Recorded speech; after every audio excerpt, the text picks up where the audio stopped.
Please respect the chair's authority. The I gentlewoman, respect the chair's authority, but the chair... Mr. Homan! You work for me. I'm a taxpayer. I'm a taxpayer. You work for me. Zero tolerance was interpreted as the policy that separated children from their... If I get arrested for DUI and I have a young child in the car, I'm going to be separated. When I was a police officer in New York and I arrested a father for domestic violence, I separated that father from his Mr. Homan, family. with all due respect, legal asylees are not charged with any crime. When you're into the country illegally, it's violation 8 United States Code 1325. Seeking asylum is legal. If you want to seek asylum and go through the port of entry, do it the legal way. Not the right thing to say, but I was angry. Let me tell you why you're angry, because you or no one else in this room has seen what I've seen in my 34 years. You didn't stand in the back of a tractor trailer shot my 19 dead aliens that suffocated to death because the smuggler didn't care, including a 5-year-old boy. What do you think his last 30 minutes were like? I was there. I seen it, I smelled it, I saw it, and I had a 5-year-old boy at the time, and it changed me for the rest of my life. I've seen people who couldn't pay their smuggling fees get stabbed in the face 22 times. 31% of women are being raped crossing this border. Children are dying. Cartels are getting rich. Why am I angry? Because you haven't done anything to fix it. Tom Homan stepped into Congress and delivered something that is rarely heard in Washington, an unfiltered account drawn from more than 3 decades of firsthand experience. As lawmakers prepared for a contentious hearing, many expected another political showdown. Some arrived with prepared remarks and sharp criticism, believing they could put Homan on the defensive. Instead, Homan relied on the experiences he had witnessed throughout his 34-year career. What followed became one of the most emotional and closely watched moments of the hearing, leaving the room noticeably quiet as his testimony unfolded. Do you understand that the consequences of separation of many children will be lifelong trauma and carried across generations? Have we not learned from the internment of Japanese Americans? Mr. Homan, I'm a father. Do you have children? How can you possibly allow this to happen under your watch? Do you not care? Is it because these children don't look like children that are around you? I don't get it. Have you ever held a deceased child in your arms? First of all, your comments are disgusting. I've served my country. I've served my country for 34 years. I find your comments disgusting as well. I've served my country for 34 years. And yes, I held a 5-year-old boy in my arms in back of that tractor trailer. I knelt down beside him and said a prayer for him because I knew what his last 30 minutes of his life were like. And I had a 5-year-old son at the time. What I've been trying to do my 34 years serving my nation is to save lives. So for you to sit there and insult my integrity and my love for my country and for children, that's why this whole thing needs to be fixed. And you're the member of Congress. We agree on that. Fix it. This room has seen what I've seen in my 34-year career. Very well. No one has experienced what I've experienced. I've saw many dead bodies coming across this border. And you want to talk about the memo? This memo is one option to stop death. Not just about enforcing the law, stop death. If you want to legalize illegal immigration, good luck with that, because it's going to get a hell of a lot worse on that border. If you say, well, okay, from now on, there will be no consequence, no deterrence. It's not illegal to come to this country illegally. More families would come. 31% women would be raped. More children would die. We're a nation of laws. If you don't like it, sir, change it. You're the legislator. I'm the executive branch, and I've served my country honorably for 34 years. And I will not sit here and have anybody say that I don't care about children because you're not the same color as my children. Thank you very much.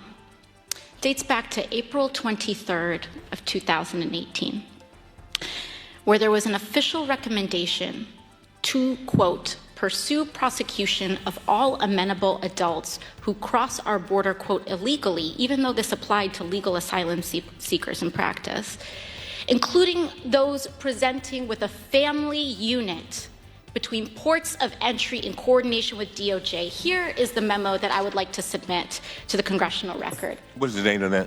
It is the memorandum for the Secretary from Homeland Security. Date. April 23rd, 2018, subject increasing prosecutions of immigration violations. Without objection. And so I looked at this memo, and it seems like this is the source of it. And it seems as though, Mr. Homan, that you are the author. It says here from yourself, Kevin Mikulinen, and Francis Cisna. Is this correct? Did you sign the memo? I'd have to see what you... Give her I'd be happy to provide it. And we'll provide it over, but I would like to note that here it says the official recommendation. There were 3 different options presented. The third included the option for family separation. This initiative would pursue prosecution of all amenable adults, including those presenting with a family unit. Mr. Homan, your name is on this. Is this correct? Yes, I signed that memo. So you are the author of the family separation policy. I am not the author of this memo. You're not the author, but you signed the memo. Yes, a zero tolerance memo. So you provided the official recommendation to Secretary Nielsen on for the United States to pursue family separation. I gave Secretary Nielsen numerous recommendations on how to secure the border and save lives. But it says here that you gave her numerous options, but the recommendation was option 3, family separation. What I'm saying, this is not the only paper where we've given the Secretary numerous options to secure the border and save lives. And so the recommendation, of the many that you recommended family separation. I recommended zero tolerance. Which includes family separation. The same as is with every U.S. citizen parent gets arrested when they're with a child. Zero tolerance was interpreted as the policy that separated children from their If I get arrested for DUI and I have a young child in the car, I'm going to be separated. When I was a police officer in New York and I arrested a father for domestic violence, I separated that father Mr. from his Homan, family. with all due respect, legal asylees are not charged with any crime. When you're into the country illegally, it's violation 8 United States Code 1325. Seeking asylum is legal. If you want to seek asylum, you go through the port of entry, do it the legal way. The Attorney General of the United States has made that clear. Okay. Mr. Homan, Look, please respect the chair and the authority of the chair. The time of the gentleman has expired. I've asked you politely to let me go beyond my time, and you let other people go beyond their time, but not to Tom Homan. He don't get me go beyond his time. Mr. Homan, we have approved an agreement between the Republicans and the Democrats with the ranking member. We increased the time of one witness, one member of Congress who was interrupted by a protest. That is done with the approval of the ranking member. Please respect the chair's authority. The I respect the chair's authority, but the chair... Mr. Homan! You work for me. I'm a taxpayer. I'm a taxpayer. You work for me. While several Democratic lawmakers focused on presenting forceful criticism, Homan remained calm, composed, and deliberate throughout the hearing. He explained that he had not come to deliver political talking points, but to describe the realities he had witnessed firsthand. He recounted the tragedy of a tractor trailer where 19 migrants lost their lives after becoming trapped inside during a smuggling attempt, including a 5-year-old child. Looking directly at the committee, Homan asked them to consider what that child's final moments must have been like, explaining that he had personally responded to the scene and that the experience stayed with him because he also had a young son at home.